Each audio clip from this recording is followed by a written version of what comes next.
കാലമാടന്റെ പെണ്ണ്. രചന നിലാവിന്റെ കൂട്ടുകാരി. അവതരണം സാലിം കരുളായി.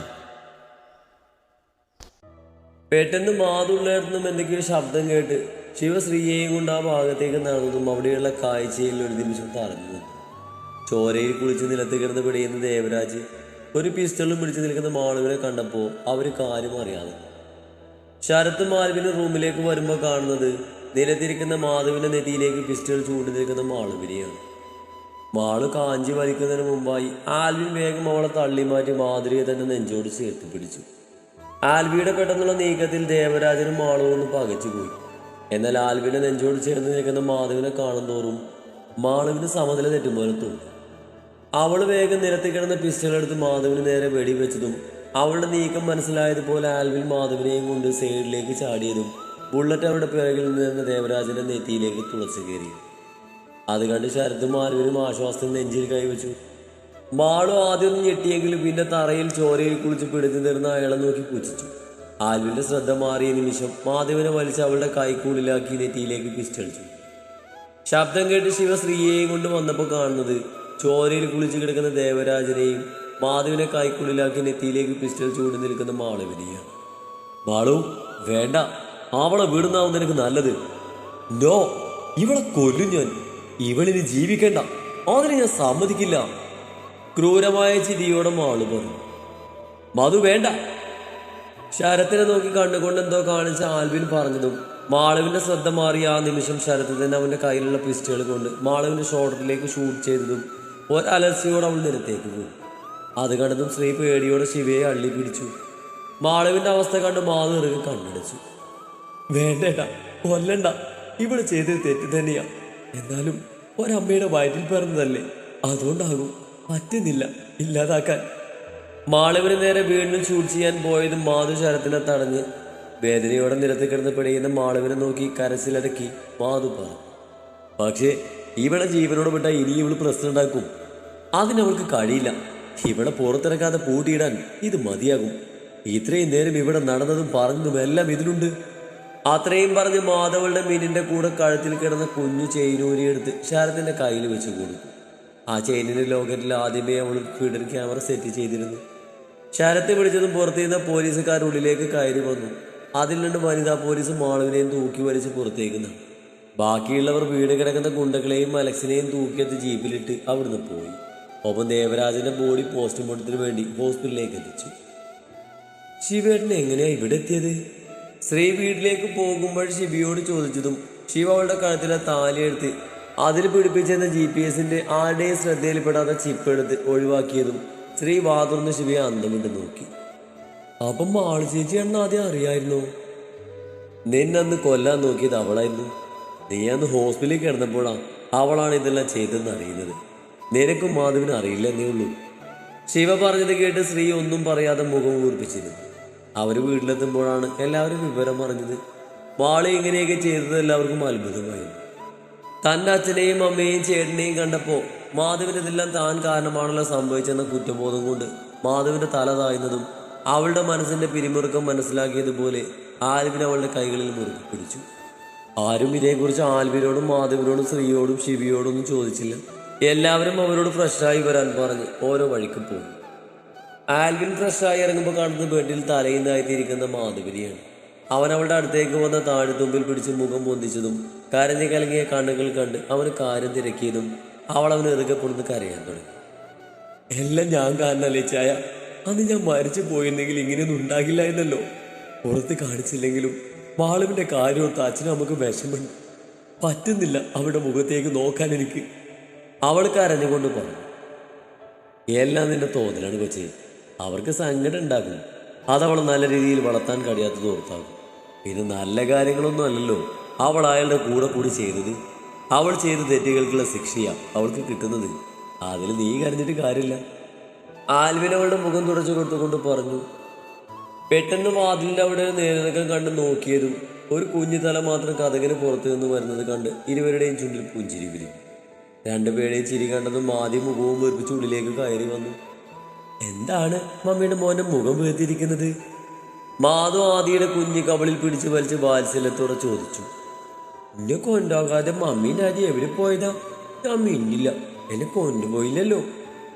ആദ്യം മുഖം വീർപ്പിച്ച് പിണക്കത്തോടെ പറഞ്ഞതും രണ്ടുപേരും ചിരിയോടെ അവരെ ചേർത്ത് പിടിച്ച് കവളിൽ മുത്തിയതും ആ കുരുന്നിന്റെ കുഞ്ഞു പിണക്കം അലിഞ്ഞു പോയിരുന്നു.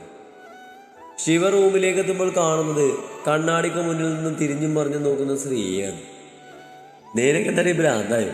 കണ്ണാടിയുടെ മുന്നിൽ കിടന്ന് കഥകളി കളിക്കുന്നു. ഞാൻ കഥകളി കളിച്ചൊന്നും അല്ല, ഇനിയും അതുപോലെ എന്തെങ്കിലും ഞാൻ അറിയാത്തതുണ്ടോ എന്ന് നോക്കിയതാ. ശ്രീ ശിവയെ പൂജിച്ചുകൊണ്ട് പറഞ്ഞതും ശിവ ടേബിളിലുള്ള ഫ്ലവർ വേസ് എടുത്തതും ശ്രീ വേഗം ബാത്റൂമിലേക്ക് ഓടിക്കേറിയതും ശിവ ഇട്ടിരുന്ന ഷർട്ട് ഒരു ബെഡിലേക്ക് കിടന്നു. മിഴികളടച്ച് കുറച്ച് കഴിഞ്ഞതും മുഖത്തേക്ക് വെള്ളത്തുള്ളികൾ വീണതും കണ്ണു തുറന്ന ശിവ കാണുന്നത് ഒരു ബാത്റൂമും ചുറ്റി നിൽക്കുന്ന സ്ത്രീയാണ്. വീണ്ടും അവൾ മുടിയിലെ വെള്ളം കുടയാൻ നിന്നതും അതിനു മുമ്പായി ശിവ അവളെ പിടിച്ച് വലിച്ച് ബെഡിലേക്ക് ഇട്ട് മുറുകെ പിടിച്ചു. വീട് ശിവേട്ടാ, ഞാനൊരു തമാശക്ക് ചെയ്തതാ, ഇനി ചെയ്യില്ല. ശ്രീ ശിവയുടെ നെഞ്ചിൽ കിടന്ന് കുതിരിക്കൊണ്ട് പറഞ്ഞതും ശിവ അവളെയും കൊണ്ടൊന്നും മറിഞ്ഞ് സ്ത്രീയുടെ കഴുത്തിലേക്ക് മുഖം പൊഴുത്തി കണ്ണുകളടിച്ച് കിടന്നതും ശ്രീ പിന്നെ ബഹളം വെക്കാതെ കിടന്നു. ശിവേട്ടാ, എന്താടി? സ്ത്രീ എന്തോ ആലോചിച്ചുകൊണ്ട് വിളിച്ചതും ശിവ അങ്ങനെ തന്നെ കിടന്നുകൊണ്ട് വിളി കേട്ടു. അത് പിന്നെ ശിവേട്ടാ, ഞാനങ്ങനെ തട്ടിപ്പോയിരുന്നെങ്കിൽ ശിവേട്ട എന്ത് ചെയ്യായിരുന്നു? സ്ത്രീയുടെ ചോദ്യം കേട്ട് ശിവ മുഖമുയർത്തി അവളെ നോക്കി. പാറ ശിവേട്ടാ, ഞാൻ കുറച്ചു കാലം അടിച്ചു പൊളിച്ച് ജീവിക്കും. പിന്നെ പിന്നെ നിന്നേക്കാൾ കുറച്ച് സുന്ദരിയും ബുദ്ധിയും വിവരവും പക്വതയും ഉള്ളൊരുത്തിയെ കല്യാണം കഴിച്ച് അവളും ഞങ്ങളുടെ 5-6 മക്കളുമായിട്ട് സുഖമായിട്ട് അടിച്ചു പൊളിച്ച് ജീവിക്കും. പിന്നെ ഞങ്ങൾക്ക് ആദ്യം ജനിക്കുന്ന പെൺകുഞ്ഞിന് നിന്റെ ഓർമ്മക്കായി നിന്റെ പേരും വെക്കാം. അവൻ പറഞ്ഞത് കേട്ട് ചുവന്നു വരുന്ന സ്ത്രീയുടെ മൂക്കിൻ തുമ്പിൽ കടിച്ചുകൊണ്ട് കുസൃതിയോടെ ശിവ പറഞ്ഞതും ദേഷ്യം സഹിക്കവയ്യാതെ സ്ത്രീ അവനെ തള്ളി മാറ്റി പില്ലെടുത്ത് തല്ലാൻ തുടങ്ങി. അപ്പൊ നിങ്ങളുടെ മനസ്സിലിപ്പോ അതാണല്ലോ കാലം, നിങ്ങൾ ഞാൻ വേറെ കെട്ടിക്കാം. ശ്രീ ശിവയെ തല്ലുന്നതിനിടയിൽ പറഞ്ഞു. പെട്ടെന്ന് ശിവ അവൾ ഇട്ടിരുന്ന ബാത്റൂമിന്റെ കെട്ടിൽ പിടിച്ചതും ശ്രീ ശിവയെ നോക്കി. ദേ മരുതയ്ക്ക് വിട്ടേ, ഇല്ലേ താലെന്ന് തല്ലി പൊളിക്കും. ആണോ? എന്നൊന്ന് കാണണല്ലോ. അത് പറഞ്ഞ് ശിവ വീണ്ടും അവളെ പിടിച്ച് ബെഡിലേക്ക് ഇട്ടതും ശ്രീ ആരക്കെട്ടിൽ മുറുകെ പിടിച്ചു. എന്റെ ശ്രീ, ഞാൻ ചുമ്മാ തമാശ പറഞ്ഞതല്ലേ. എനിക്ക് ഈ ജീവിതകാല അവസാനം വരെ ഈ വട്ടുകേസിൽ തന്നെ മതി. ശിവശ്രീയെ മുറുകെ കെട്ടിപ്പിടിച്ചുകൊണ്ട് പറഞ്ഞതും സ്ത്രീയും അവനെ മുറുകെ കെട്ടിപ്പിടിച്ചു.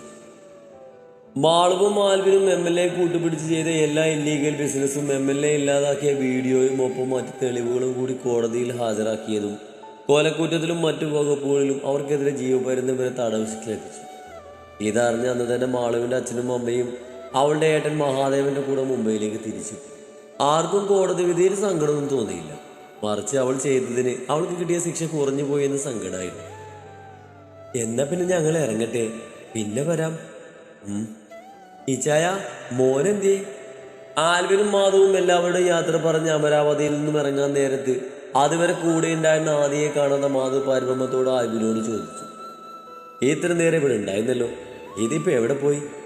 ആദി, അത് പറഞ്ഞ് ആൽവിൻ നീട്ടി വിളിച്ചതും ഉള്ളിൽ നിന്നും മിത്തുവിന്റെ കൈയും പിടിച്ച് ആദ്യയുടെ അടുത്തേക്ക് വന്നു. ഡാഡി, എനിക്ക് വലിയ ഇഷ്ടാ, നമുക്ക് നമ്മുടെ വീട്ടിൽ കൊണ്ടുപോകാം. ആദ്യം ആൽവിനോട് പറഞ്ഞത് ആൽവിനും മാധവും പരസ്പരം വാതുറന്ന് മുഖത്തോട് മുഖം നോക്കി. എല്ലാവരുടെയും അവസ്ഥ അത് തന്നെയായിരുന്നു. അതല്ലെങ്കിൽ ഇങ്ങനെ വരുമെന്ന് എല്ലാവർക്കും അറിയാം. എങ്കിലും പെട്ടെന്ന് കേട്ടപ്പോൾ എല്ലാവരും ഞെട്ടിപ്പോയിരുന്നു. അച്ചോ!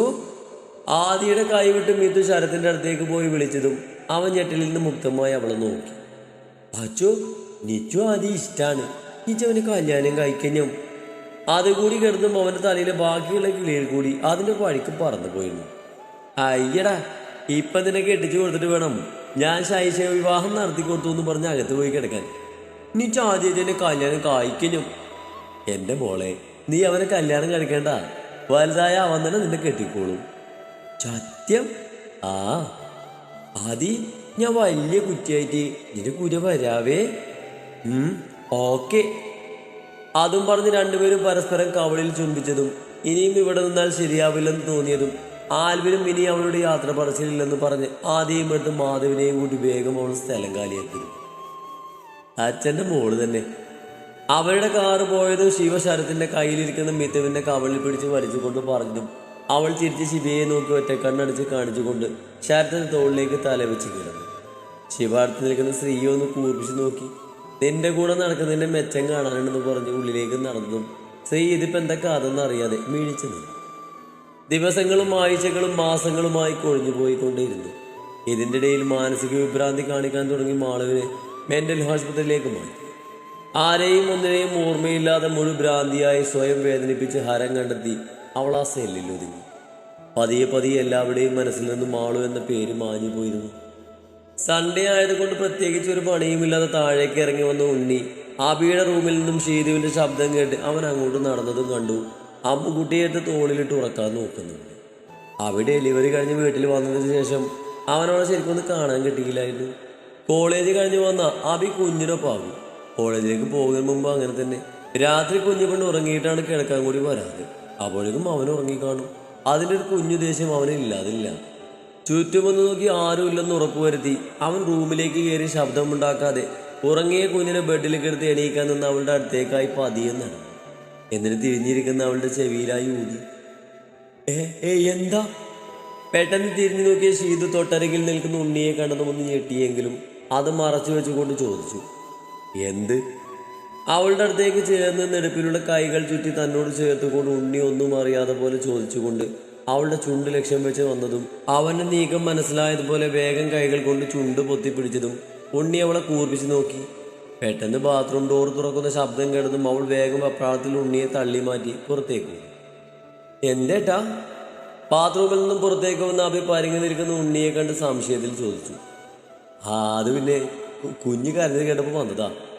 തപ്പിപ്പൊറുക്കി അതും പറഞ്ഞ് ഉണ്ണി വേഗം അവിടുന്ന് പോയതും അഭി ബെഡിൽ കിടന്ന് സുഖമായി ഉറങ്ങുന്ന കുഞ്ഞിനൊന്ന് നോക്കി. പിന്നെ അവൻ എന്താ പറ്റിയെന്ന് അറിയാൻ നിന്നു. രാത്രി ഷീത് റൂമിലേക്ക് വരുമ്പോൾ കാണുന്നത് ബെഡിൽ ഫോണും കളിച്ചിരിക്കുന്ന ഉണ്ണിയാണ്.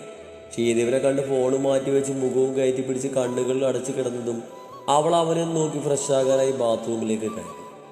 അവൾ ഫ്രഷായി ഇറങ്ങുമ്പോഴും അവൻ അങ്ങനെ തന്നെ കിടക്കുന്നത് കണ്ട് ലൈറ്റ് അണിച്ച് ബെഡ് ലാമ്പ് ഓണാക്കി ബെഡിൽ കയറി കിടന്ന് അവനെ ചുറ്റിപ്പിടിച്ച് കിടന്നു. ബേട്ടാ. കുറച്ചു കഴിഞ്ഞിട്ടും അവന്റെ കൈകൾ തന്നെ ചുറ്റിപ്പിടിക്കുന്നില്ലെന്ന് കണ്ട് ഉണ്ണി ഉറങ്ങിയിട്ടില്ലെന്ന് അറിയാവുന്നതുകൊണ്ടും അവൾ വിളിച്ചുവെങ്കിലും അവന്റെ മറുപടി ഒന്നും വരാത്തത് കണ്ട് അവളൊന്ന് ഉയർന്നു പൊന്തി അവന്റെ അതിരങ്ങളിൽ ചുംബിച്ചു. പെട്ടെന്നുള്ള അവളുടെ പ്രവൃത്തിയിൽ ഉണ്ണിയുടെ കണ്ണുകൾ മിഴിഞ്ഞു വന്നു. കുറച്ചു കഴിഞ്ഞ് തളർച്ചയോടെ അവൾ അവനിൽ നിന്നും അകലാൻ നിന്നതും ഉണ്ണി ആവേശത്തോടെ അവളെ വരിഞ്ഞു മുറുക്കി ചുംബിക്കാൻ തുടങ്ങി. അവളുടെ നാവിനെ ഉണ്ണി തന്റെ നാവിനാൽ ചുറ്റിപ്പിടിച്ചതും ശീതം നീങ്ങിക്കൊണ്ട് അവനെ മുറുകെ പിടിച്ചു. ദീർഘനേരത്തെ ചുംബനത്തിന് ശേഷം അവൻ അവളിൽ നിന്ന് അകന്നു മാറാൻ നിന്നതും ശീതവനെ തന്നിലേക്കായി ചേർത്ത് പിടിച്ചു. ഷീതു, വേണ്ട. അവളുടെ കണ്ണിൽ നോക്കി അവൾ തന്നെ ആഗ്രഹിക്കുന്നെന്ന് മനസ്സിലാക്കി ഉണ്ണി പറഞ്ഞു. വേണ്ട ബേട്ടാ, എല്ലാം കൊണ്ട് എനിക്ക് ആ ബേട്ടൻ്റെതാകണം. ഉണ്ണിയുടെ നെഞ്ചിൽ ചുംബിച്ചുകൊണ്ട് അതും പറഞ്ഞ് ഷീതു നാണത്തോട് ഉണ്ണിയുടെ നെഞ്ചിലേക്ക് മുഖം പൂഴ്ത്തിയതും ഉണ്ണി അവളെ വീട്ടിലേക്ക് കിടത്തി ആവേശത്തോടെ വീണ്ടും അവളുടെ അതിരങ്ങൾ നുണയാൻ തുടങ്ങി. പിന്നെ പതിയെ പ്രണയത്തിന്റെ കാമത്തിന്റെ പല ഭാവങ്ങളും നിറങ്ങളും അവളിലേക്ക് പകർന്നു നൽകി ഒരു ഹർഷമായി അവളിലേക്ക് പെയ്തു. രാത്രിയുടെ ഏതോ യാമത്തിൽ അവളിലെ സ്ത്രീയെ പൂർണ്ണമാക്കി അവളുടെ മാറിൽ മുഖമമർത്തി കിടക്കുമ്പോൾ രണ്ടുപേരുടെയും ചുണ്ടിൽ എല്ലാം കൊണ്ടും ഒന്നായി തീർന്നതിന്റെ പുഞ്ചിരി അവളുടെ ചുണ്ടിൽ തങ്ങി. പ്രണയത്തോടെ പരസ്പരം ചേർത്ത് പിടിച്ച് നാളേക്കുള്ള സുന്ദര സ്വപ്നങ്ങൾ കണ്ട് രണ്ടുപേരും പതിയെ നിദ്രയെ പുലുക്കി.